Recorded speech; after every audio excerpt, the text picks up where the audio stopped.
আসসালামু আলাইকুম। নিয়মিত বাংলা সংবাদ আপনাদের স্বাগতম। শুরুতেই থাকছে শিরোনাম, এরপর বিস্তারিত।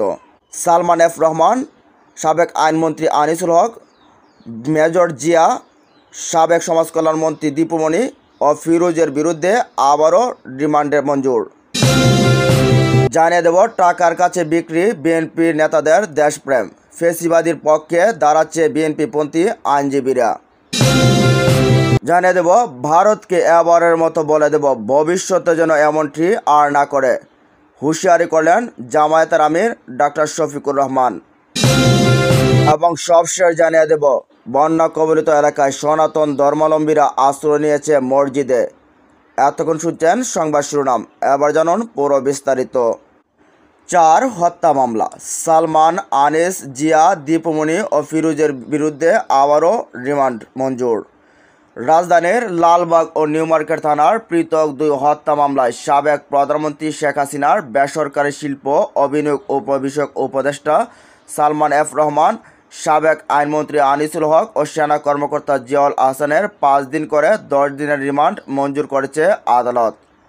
বাড্ডা থানায় সুমন শিকদার হত্যা মামলায় আওয়ামী লীগের কেন্দ্রীয় কমিটির যুগ্ম সাধারণ সম্পাদক ও সাবেক মন্ত্রী ডাক্তার দীপুমণির 4 দিন এবং রাজধানীর ভাটারা থানা এলাকায় সোহাগ মিয়া নামের এক যুবক নিহতের মামলায় সাবেক হুইপ আসম ফিরোজের 7 দিনের রিমান্ডের আদেশ দেন আদালত। শুনানি শেষে ঢাকার মেট্রোপলিটন ম্যাজিস্ট্রেট মোহাম্মদ জসিমের আদালত রিমান্ডের আদেশ দেন। গতকাল সন্ধ্যায় আসামিদের আদালতে হাজির করে পুলিশ, এরপর তাদের পক্ষে মামলায় 10 দিন করে রিমান্ড আবেদন করা হয়। সন্ধ্যা 7:38 তাদের আদালতে হাজির করা হয়। এ সময় আসমা ফিরোজের হাতে হাতকড়া না থাকায় প্রতিবাদ করেন বিএনপিপন্থী আইনজীবীরা। পরে পুলিশ সদস্যরা তার হাতে হাতকড়া পরিয়ে দেন। এ সময় আসমা ফিরোজ বলেন, এত বাড়াবাড়ি ভালো না। 7:42 দিকে আদালতে কার্যক্রম শুরু হয়। প্রথমে রাজধানীর লালবাগ থানার আইডিয়াল কলেজের প্রথম বর্ষের ছাত্র খালিদ হাসান সাইফুল্লাহ হত্যা মামলায় সাবেক প্রধানমন্ত্রী শেখ হাসিনার বেসরকারি শিল্প ও বিনিয়োগ উপদেষ্টা সালমান এফ রহমান, সাবেক আইনমন্ত্রী আনিসুল হক ও সেনা কর্মকর্তা জিয়াউল আহসানের গ্রেফতার দেখানোর আবেদন মঞ্জুর করেন আদালত। এরপর রিমান্ড বিষয়ে শুনানি হয়। রাষ্ট্রপক্ষ ইন্সপেক্টর আসাদুজ্জামান বলেন, ছাত্র আন্দোলনের কঠোর হতে দমন করতে গুলি চালানো হয়, এতে তাদের প্রত্যক্ষ ও পরোক্ষ মদত আছে। তাদের সর্বোচ্চ রিমান্ড মঞ্জুরের প্রার্থনা করছি। কোর্ট অফিসার হিসেবে বিএনপিপন্থী আইনজীবীদের পক্ষে উমর ফারুকি বলেন, এটা একটা মর্মান্তিক ঘটনা। শিক্ষার্থীকে গুলি করে হত্যা করা হলো। তারা টেলিভিশনে এসে জাতির সামনে অহরহ মিথ্যা বলছে, আন্দোলন দমাতে সর্বশক্তি নিয়োগের কথা বলছে, আন্দোলনের সমন্বয়কারীদের জোর করে উঠে নিয়ে আন্দোলনে দমাতে বিভ্রান্তি সৃষ্টি করেছে। শেখ হাসিনার সাথে বসে আন্দোলনকারীদের দেখামাত্র গুলি করার নির্দেশ দেয়। পুলিশ গুলি চালায়, কোমলমতি ছাত্রদের হত্যা করে। আসামি জিয়াউল আহসানের পক্ষে তার বোন বলেন, গত 7 আগস্ট ঢাকা ক্যান্টনমেন্ট থেকে তাকে তুলে নিয়ে যাওয়া হয়। আজ পর্যন্ত রিমান্ডে আছেন, আর রিমান্ড মঞ্জুরের প্রার্থনা করছি। তিনি একজন সরকারি কর্মকর্তা, ঘটনাস্থলে ছিলেন না, খুবই অসুস্থ, জরুরি ভিত্তিতে তাকে হাসপাতালে ভর্তি করা হোক। সময় নিয়ে পরিবারকে সাথে সাক্ষাতের আবেদন জানান। সালমান এফ রহমান ও আনিসুল হকের পক্ষে তার আইনজীবী বলেন, তারা সিনিয়র সিটিজেন, প্রয়োজনে তাদের জেলগেটে জিজ্ঞাসাবাদ করা হোক। জিয়াউল আহসানের বিষয়ে উমর ফারুক বলেন, তিনি র্যাবে ছিলেন, দায়িত্ব পালন করেন, ডিজিএফআই ও সেনাবাহিনীর তিনি বিতর্কিত করেছেন, জনগণের মুখোমুখি দাঁড় করিয়েছেন, আয়নাঘর সৃষ্টি করেছেন, তিনি কাঠগড়ায় আছেন। তার ভাব দেখে মনে হচ্ছে কারো সাথে এখনই লাগবে। তার লোকের তাকে বহিষ্কার করছে, হাসিনার সাথে হাত মিলিয়ে সেনাবাহিনীকে নিয়ন্ত্রণ করছে, র্যাব ডিজিএফআইতে থাকা অবস্থায় গুম খুন করছে। এ ধরনের মানুষ আর যেন সৃষ্টি না হয়, আর যেন আয়নাঘরের সৃষ্টি না হয়। তার তো আয়নাঘরে থাকার কথা, তার দৃষ্টান্তমূলক সাজা হোক।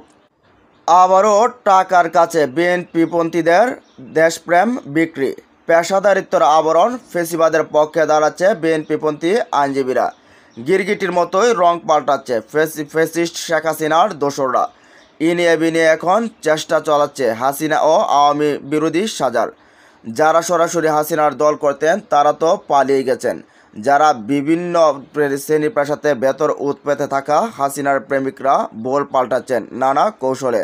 কেউ বলছেন এতদিন তারা বাধ্য হয়ে হাসিনাকে সমর্থন করতে বাধ্য হয়েছেন, কেউ বা চামড়া বাঁচাতে ধরেছেন রাজনৈতিক নিরপেক্ষতার ব্যাগ।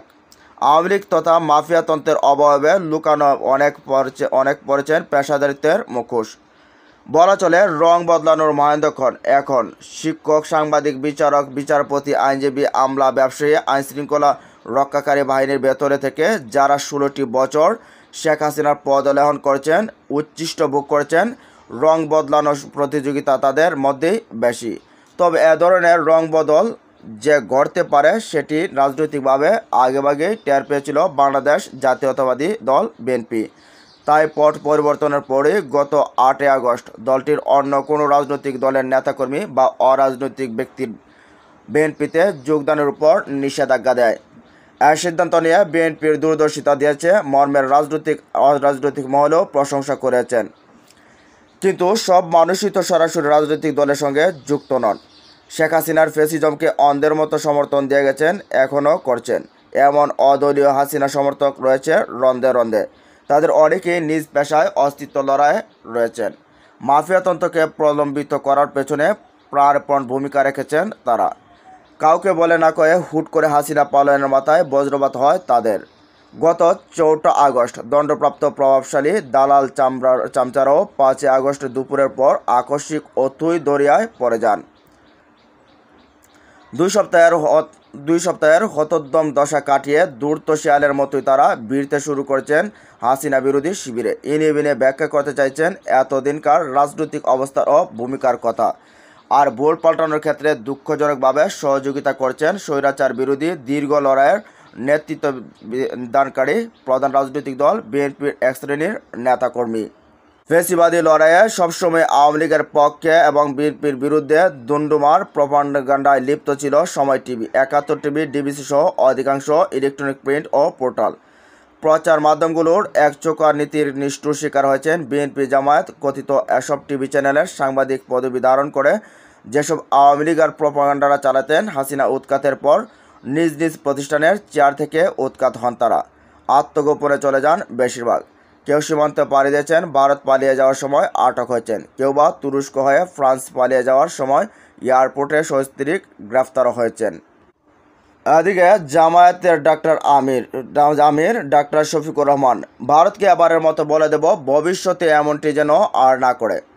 বাংলাদেশ জামায়াতে ইসলামীর আমির ডাক্তার শফিকুর রহমান বলছেন, আসমান যেমন আল্লাহ তাআলার দরজা খুলে দিয়েছিলেন বৃষ্টির জন্য, ঠিক ভারত আমাদেরকে এসব সাথে পানি ছেড়ে দিয়ে ভাসিয়ে দেওয়ার জন্য।